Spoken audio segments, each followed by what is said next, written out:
Berarti TNI tahu orang-orangnya Ya ya Pak? paling tidak kan dengan Polri kita bersama-sama. Oh ini.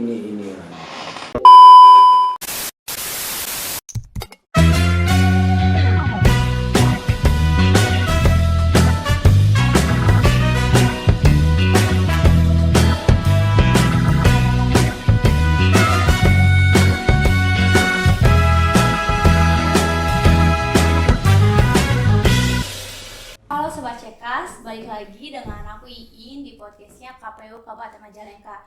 Nah, hari ini kita bakal ngobrol-ngobrol santai kembali. Nah, ada yang berbeda dari obrolan hari ini karena biasanya kan kita sering ngobrol terkait pemilu, demokrasi, benar-benar pure 100% murni dan bersama dengan informan yang udah berkecimpung 100% murni di kepemiluan. Biasanya kan kita sering kedatangan tamu dari komisioner, KPU, Bawaslu. Nah, kalau sekarang wah ini menarik banget karena kita kedatangan salah satu tamu di Majalengka. Beliau ini merupakan salah satu komandan di Majalengka. Pasti kalian penasaran kan? Oke Sobat Cekas, sekarang aku sudah bersama dengan Kepala Kodim, Kepala Dandim berarti namanya. Komandan Dandim Majalengka. Komandan Dandim 0617. 0617 ya. Komandan Kodim. Oke, aku manggil komandan aja ya. Ya. Komandan Adik Siswanto. Nah, oke nih teman-teman, biar kita ngobrolnya lebih santai dan biar kenal juga lebih dekat, biar kenal lebih dekat dengan informan kita, narasumber kita hari ini, boleh perkenalan dulu nih komandan. Saya sangat berterima kasih di siang hari ini. Kita bersyukur kepada Tuhan Yang Maha Kuasa karena atas rahmat dan karunia-Nya saya bisa bersilaturahmi, bertatap muka, ngobrol bareng nih di tempat apa ya? Si Gincu. Iya, Cekas. Cekas ya, Tagline-nya Majalengka. Iya. Saya diundang oleh Pak Ketua KPU bersilaturahmi, ngobrol bareng, ngopi-ngopi diajak bareng sini ya. Alhamdulillah bisa bertatap muka sekaligus nambah persaudaraan yang ada di sini. Silaturahmi biar panjang umur. Iya betul sekali. Saya Andi Siswanto, pangkat saya Letnan Kolonel, dan kebetulan saat ini saya diberikan amanah untuk menjalankan organisasi Satuan Kodim 0617 Majalengka, Korem 063 Sunan Jati, Kodam 3 Siliwangi. Saya sudah berkeluarga dan anak saya 2, laki-laki semua, dan salah satunya yang paling bungsu udah lahir di Majalengka.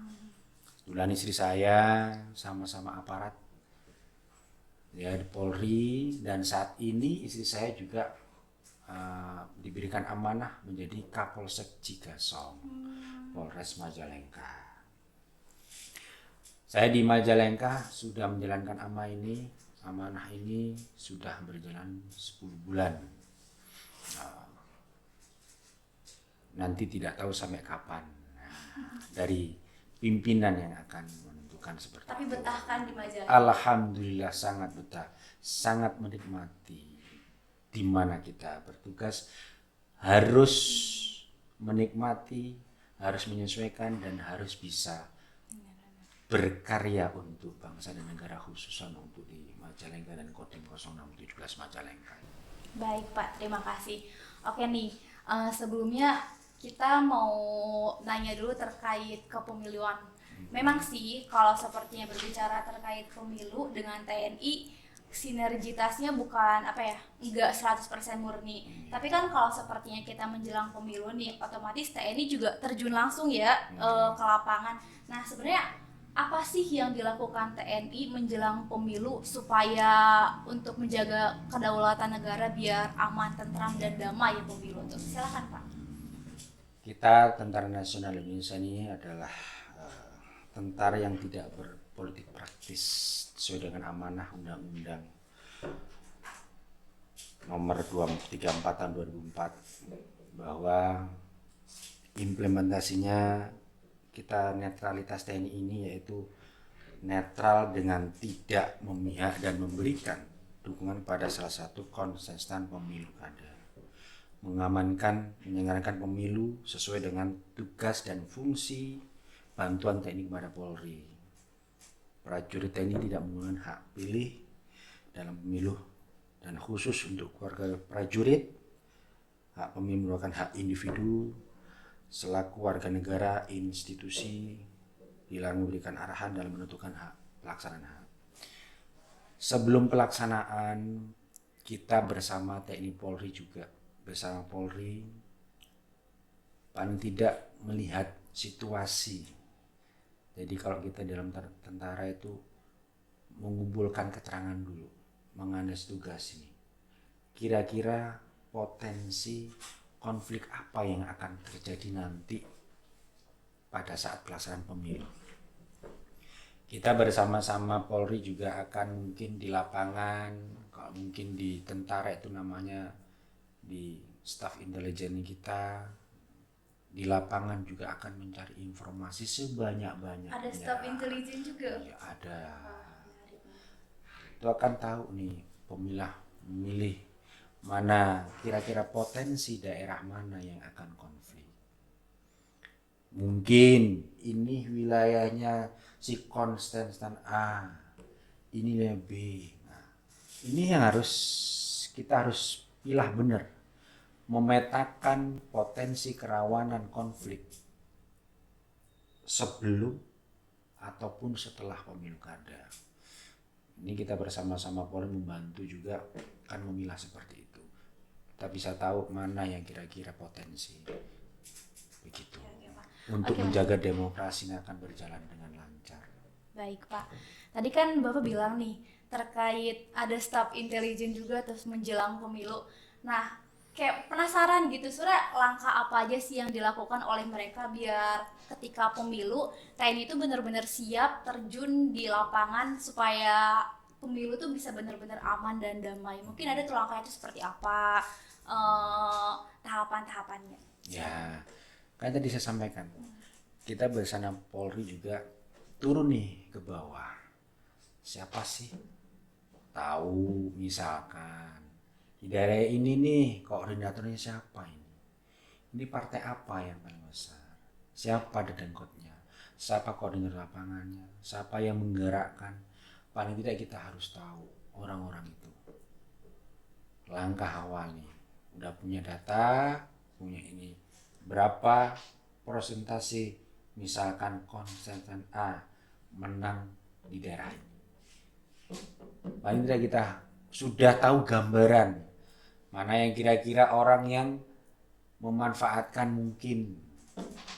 Ini yang kira-kira biasa mungkin namanya kawan kita, saudara kita yang biasa suka memanfaatkan sesuatu, mencari keuntungan pribadi mungkin.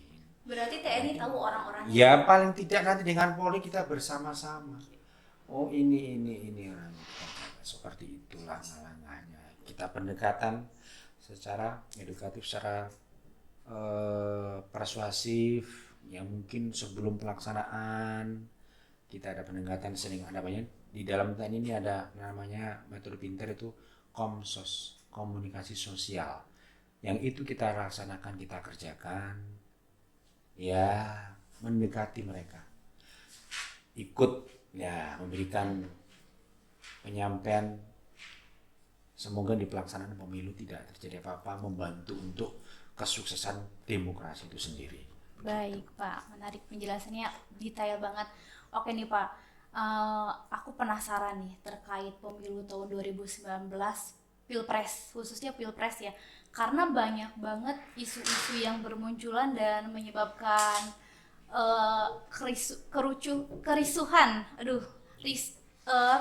kerusuhan antara pendukung nomor 1 ataupun nomor 2, dan banyak banget info-info hoax juga, apalagi di media sosial kan benar-benar parah banget sih kalau menurut saya. Nah, kira-kira waktu pas pemilu tahun 2019 ada nggak sih, pasti ada sih, apa aja sih upaya TNI dalam meredamkan kerusuhan tersebut? Bapak waktu itu di mana? Komandan, maaf. Saya waktu itu 2019. 2009 masih di staff, saya masih di Sumatera Selatan saya. Waduh, jauh. Jadi dikasih di sana. Yang memantau juga. Artinya kan waktu itu masih saya belum nyebut jadi komandan, jadi staff, artinya memantau di jajaran di wilayah waktu di Sumatera Selatan. Artinya memantau juga. Ya sama yang kita kerjakan. Potensi-potensi konflik itu pas adat pilpres segala macam harus kita jaga. Artinya para dedengkot yang kira-kira nanti yang akan bisa mengerahkan massa ini harus kita deketin. Janganlah membuat satu kerusuhan. Ya pastinya namanya suatu kejuaraan, pasti ada yang menang dan ada yang kalah. Ini kan menjaga orang-orang yang nanti yang tidak siap untuk kalah ini. Ini salah satunya potensi itu yang kita jaga. Makanya tadi saya sampaikan harus tahu orang-orang ini, harus kita pegang pendekatan sebelum pelaksanaan, bukan hanya sekedar ujuk-ujuk mau dekat pemilu mau enggak. Jauh hari sebelumnya kita di Satuan Komando Wilayahan itu hampir semuanya juga ada namanya pembinaan komunikasi sosial, kemudian bakti TNI. Dari TNI. Iya. Itu yang kita kerjakan selama dalam 1 tahun itu ada program tersebut. Nah itu yang salah satu di dalamnya situ yang kita gunakan untuk dengan rakyat mendekati salah satu upaya kita menjaga perdamaian di demokrasi di negara ini. Seperti itu. Baik Pak, menarik. Tadi juga udah disinggung sedikit terkait kerja TNI. Nah kebetulan saya tuh baca ya Pak, di TNI itu ada salah satu program namanya tuh Tentara Masuk Desa. Nah boleh dong Pak, penasaran diceritakan terkait program-program tersebut. Ya, Tentara Manunggal Membangun Desa TMMD. Dan kebetulan di tahun ini 2021 di akhir TW4 nanti, di TW4 nanti di bulan Oktober, Kodim 0617 Majalengka ada program tersebut. Itu nanti di daerah Malausma. Udah ditentuin berarti desanya. Udah kita survei berdasarkan tempat apa yang kita jadikan tempat di situ. Prioritas apa? Karena di situ saya melihat kebanyakan masyarakat Majalengka yang berada di ujung di Malausma itu banyak yang bekerja ke arah Ciamis. Perbatasan soalnya. Banyak orang yang ke sana dan kebetulan banyak yang masyarakatnya yang kerja di sana itu salah satunya melewati daerah desa sawah-sawah lah. Kita mencoba membuka akses jalan. Yang pertama memudahkan sarana silaturahmi ini. Jalan untuk memudahkan orang Majalengka sendiri bisa bersilaturahmi ke Tasik, ke Ciamis. Yang Ciamis juga bisa bersatu dengan Majalengka. Itu juga salah satu upaya mempersatukan 2 kabupaten antara Kabupaten Ciamis yang menujung dengan Kabupaten Majalengka di ujung di utara. Artinya masyarakatnya pun sama bisa saling menjalin silaturahmi. Infrastrukturnya itu. Yang lain nanti ada program masalah pertanian, tentang kesehatan, kemudian tentang mungkin pendidikan juga ada. Dan salah satunya nanti sinergi kita ini bukan hanya pada saat pelaksanaan pemilu nih. Saya coba melihat nanti di program ini bisa saya masukkan program sinergi yang TNI dengan KPU, Kodim 0617 Majalengka dan KPU ini ada satu programnya. Paling tidak di situ ada penyuluhan desa peduli pemilu. Pemilu Ya. Dan pemilihan. Nah, pemilihan. Artinya kan nanti bisa kita masukkan di situ. Program itu bisa bagian program TMMD yang kita masukkan. Di situ nanti kelihatan sinergi antara Kodim 0617 Majalengka dan KPU Majalengka bisa bekerja sama. Program dari KPU bisa berjalan, salah satunya jauh hari ini kan. artinya memberikan penyuluhan, memberikan edukasi kepada masyarakat desa tentang pemilu. Disitulah nanti teman-teman dari KPU bisa datang memberikan bersama dengan TNI. Nah, itu bisa nanti kita sinkronkan, kita jadikan program di TMMD menjadi satu.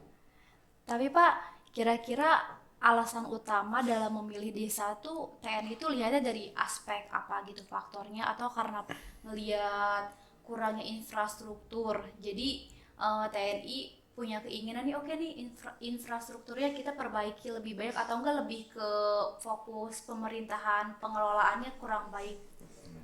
Nah, kalau kita melihatnya dari segi kesejahteraan, ujungnya juga ke ekonomi, rakyat sejahtera. Sejahtera itu dalam bentuk apa? Bisa dalam bentuk wujud tadi, itu salah satunya. Mempermudah akses jalan itu sama dengan sejahtera, memberikan kesejahteraan bagi masyarakat sekitar. Dia tidak lagi bersusah payah untuk menuju ke tempat kerjanya. Itu sudah sejahtera. Membangun infrastruktur, memudahkan akses, kemudian mungkin kesehatan lain, yang lain.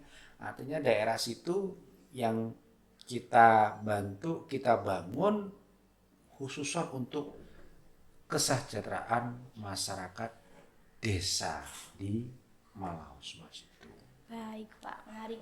Terus aku juga baca nih kalau sepertinya komandan ini tuh bikin salah satu program Serehwangi Sugih Mukti ya, bener kan? Iya. Nah, di situ tuh waktu pas saya searching juga ternyata udah benar-benar terkenal banget, sampai Ibu Atalia tuh pernah berkunjung ke sana. Itu tuh merupakan salah satu program dari komandan sendiri kan? Soalnya waktu pas masa jabatan komandan baru Serehwangi Sugih Mukti itu terbentuk. Nah, kira-kira bener itu tuh benar-benar program dari TNI sendiri. Boleh cerita-cerita ke kita? Silahkan. Ya. Program Serehwangi Sugih Mukti itu saya gagas bagaimana memaksimalkan peran Satuan Komando Kewilayahan, bahwa TNI ini masih dibutuhkan oleh rakyat. Program yang saya gagas ini adalah menjadikan lahan kritis menjadi lahan produktif. Hanya di Majalengka ini banyak lahan yang terbengkalai, yang tidak termanfaatkan dengan betul. Seandainya yang kita manfaatkan bisa memberikan dampak yang positif, lebih khusus untuk kesejahteraan ekonomi kerakyatan. Nah, Pak, ini di desa, suatu desa di Bayureja, Kecamatan Sindang, yang desa itu katanya desa yang mungkin terbelakang Tanahnya di satu juga tandus ya kecamatan. katanya. Ya bukan tandus, tidak termanfaatkan. Udah mungkin bukan lahan tidur lagi, sudah itu udah lahan mati suri itu. Sudah nggak terpakai, mungkin bisa ratusan tahun, yang tidak termanfaatkan dengan baik. Hanya saya melihat potensi di situ bisa kita manfaatkan. Yang pertama saya melihat sejarah dulu. Kenapa salah satu kita juga dijajah Belanda itu, salah satunya Belanda mencari rempah-rempah. Bagian dari situ saya melihat dan juga lihat di belakang historisnya, Sindang Kasih Majalengka ini pernah nih ada Serehwangi yang dulu-dulunya memang banyak Belanda mengambil dan masyarakat pribumi menjadi penanam dan juga hasilnya diambil oleh Belanda. Dan itu setelah itu kan mungkin sudah tenggelam ya, sudah tidak ada yang melanjutkan lagi. Saya melihat itu, ini saya datangi nih tempat-tempat mana dulu yang dulu ditanamin Serehwangi pada sahabat koloni Belanda itu, ternyata ada semua. Saya melihat sejarahnya di situ, saya datangin semua. Ternyata ada bekas-bekasnya, ada penyelenggaranya, ada Serehwanginya di gunung-gunung, di sini ini. Semua saya datangin, ternyata benar adanya. Dan itu akan kita kembalikan lagi. Kejayaan Sindang Kasih Sugih Mukti semoga akan bisa terwujud. Dan ini melalui program Serehwangi Sugih Mukti yang digagas oleh Kodim ini, alhamdulillah sudah berjalan. Dan produk-produknya sudah banyak diketahui orang. Ini di masa Oh, pandemi. jadi produknya tuh bukan hanya sereh. Iya, semua produk dari produksinya dari Sereh Wangi itu saya diversifikasi menjadi beberapa olahan varian produk. Dari mulai hand sanitizer, kemudian aromaterapinya, kemudian pewangi pakaian, pembersih lantai, kemudian wedang serewangi juga untuk tubuh, untuk imun tubuh. Itu menjadi beberapa produk yang dihasilkan dan semua dikerjakan oleh rakyat. Jadi lahan yang terbengkalai itu kita manfaatkan jadi lahan produktif dari hulu sampai hilir, dari nanam sampai nyuling sampai kemudian sampai menghasilkan suatu produk itu dikerjakan oleh rakyat. Artinya di masa pandemi seperti ini kita bisa berbuat untuk bangsa ini, untuk rakyat ini, untuk wilayah Majalengka ini sudah terwujud. Ini termasuk program TMMD Enggak, Oh, di luar beda itu. berarti Di luar itu. Itu di luar program. Yang kita kerjakan selama sudah ini berjalan 10 bulan, alhamdulillah semua juga dari tentara sendiri, dari Angkatan Darat khususnya Kodam 3 Siliwangi, Bapak Pangdam sudah meninjau. Kemudian dari pemerintah daerah sendiri, dari gubernur, isinya Pak Gubernur waktu itu datang meninjau, melihat. Kemudian dari Kementerian Desa, dari dirjennya pun sudah melihat. Dari pemerintah sendiri juga sudah tahu. Jadi semuanya sudah mengutuk, dan ini harapan kami ini, program ini akan berlanjut, sustainable, akan berlanjut terus. Menjadi produk, menjadi andalan, menjadi ikon baru di Majalengka. Amin. Ini Serewangi harus, saya yakin optimis, kita harus yakin dan optimis. Semua bisa dikerjakan kalau kita punya komitmen, punya kebersamaan dengan semua yang ada stakeholder yang ada di Majalengka ini, bisa bersama-sama untuk mewujudkan itu. Dan ini sudah berjalan. Dan dari situ, dari Kementerian Desa pun sudah menanggapi. Artinya memberikan suatu konsep untuk bekerja sama dengan Kementerian Desa. Saya menginisiasi membangun Bumdesma yang ada di Kecamatan Sindang, dan itu nanti program ini akan dikerjakan oleh Bumdesma. Jadi masyarakat nanti akan yang mengerjakan, kita hanya melihat menjadi supervisinya saja, nanti mereka akan yang menjalankan. Baik, menarik sekali memang penjelasannya, terlihat bahwa punya spirit yang kuat seperti yang komandan ini. Tapi saya penasaran nih komandan, terkait awal mula dibentuknya Serewangi, itu dananya tuh berasal dari mana?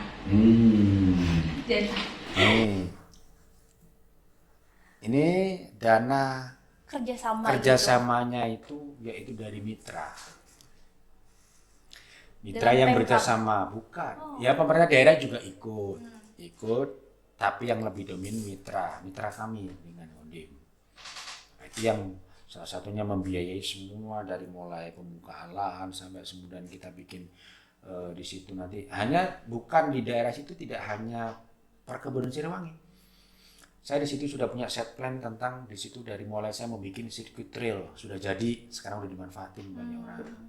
Saya bikin taman bunga, saya bikin nanti ground camping, jadi nanti tempat camping juga ada. Nanti ke depan nanti penyulingan sudah jadi, hasil pengolahan Serewangi, limbahnya, daunnya itu nanti kita jadikan pakan untuk ternak sapi, kambing. Di situ nanti kita bikin, jadi semua di situ nanti itu terkoneksi, terintegrasi semua. Hanya dari mulai pertaniannya, wisatanya, semua jadi. Berarti gitu. Maaf nih motong dulu komandan, definisi mitra tuh individu atau perusahaan swasta? Mitra itu perusahaan, suatu perusahaan. Investor mungkin kalau bahasa anak mudanya. Iya, mitra. Karena mereka melihat seperti ini saya gandeng, mau ya kita kerjakan sama-sama.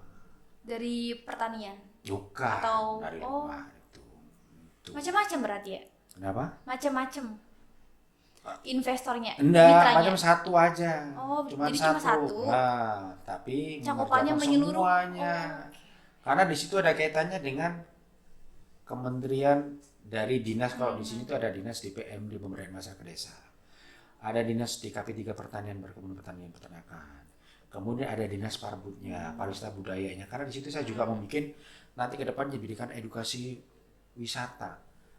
Jadi orang nanti bisa jadikan tempat untuk belajar di situ. Nanti di situ juga rempah-rempah semuanya, bahan baku dari yang tadi saya sebutkan tentang wedang minuman yang dari Siliwangi itu semuanya ada di situ.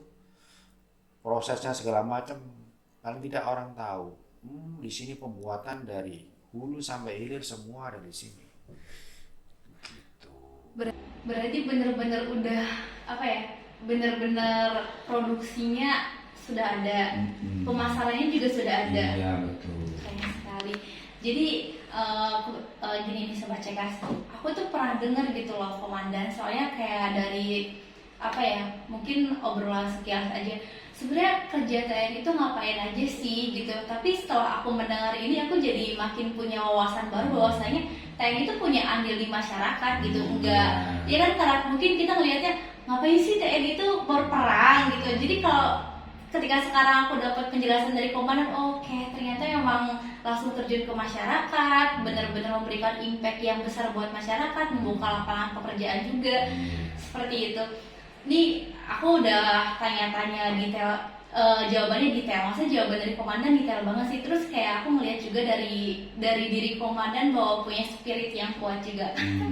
Nah kira-kira apa sih filosofis kehidupan komandan? Soalnya kan kalau sepertinya yang saya ketahui ya, mohon maaf kalau salah boleh dikoreksi, tentara tuh sering pindah-pindah juga kerjanya tuh. Nah kira-kira apa sih filosofi kehidupan atau hal yang menjadi pedoman hidup komandan dalam menghadapi itu semua? Kan kayak orang pindah-pindah kerja tuh nggak semua orang bisa juga, ataupun dalam hal lainnya dalam jalan kerja. Kalau filosofi dalam hidup saya itu saya kebetulan lahir di Jawa Timur, Di Jawa Timur, di Sidoarjo, sama semua itu Jawa. Saya di Jawa Timur. Kalau ada orang dulu menyampaikan urip iku urut, saya didengar. Artinya apa tuh? itu Artinya apa tuh? jadi orang itu yang bermanfaat, hidup itu bisa bermanfaat untuk orang lain. Ya dimanapun kita berada, sebisa mungkin kita menjaga. Makanya Pak Karno itu pernah ya kata-kata jasnya, jangan sekali-kali melupakan sejarah. Bangsa yang besar adalah bangsa yang menghormati para leluhurnya. Itu bahasanya Pak Karno, dan itu kita jaga. Jangan lupakan sejarah. Nusantara ada ini karena kita yang membangun semuanya. Kembali lagi saya tadi berfungsi adalah membuka kembali sejarah dulu, saya menjaga kejayaan Sunda kasih yang pernah ada. Itu harus kita kembalikan. Kita jaga seperti makanya urut iku urut, dan yakin saya optimis semua kalau kita kerjakan dengan ikhlas dan semoga Allah pasti akan memberikan kemudahan jalan. Dan salah satunya juga kita menyambung silaturahmi. Artinya kita datang sering bertawa, sering berdoakan untuk para leluhur. Mereka kan tidak mati, mereka hidup di dunia lain. Beda alam gitu.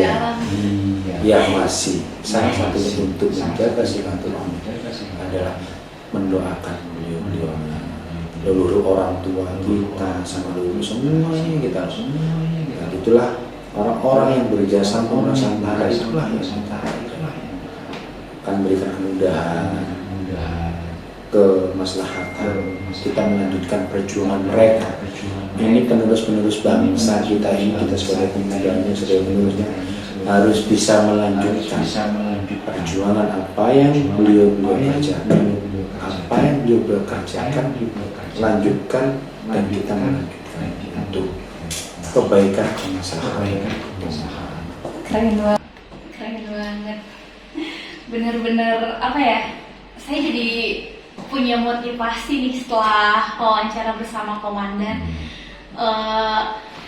Tapi aku pengen nanya nih, kalau sepertinya TNI nih pindah-pindah kayak gitu, nah kira-kira mereka tuh tapi lebih gimana ya ke program kerjanya tuh? kalau aku tuh pernah dengar kalau seperti TNI itu seringnya tuh perang atau enggak pasti mereka tuh pernah perang. Kira-kira Komandan sendiri pernah perang nggak sih? Ya sama. Penasaran soalnya. Kalau kayak itu penugasan Mbak.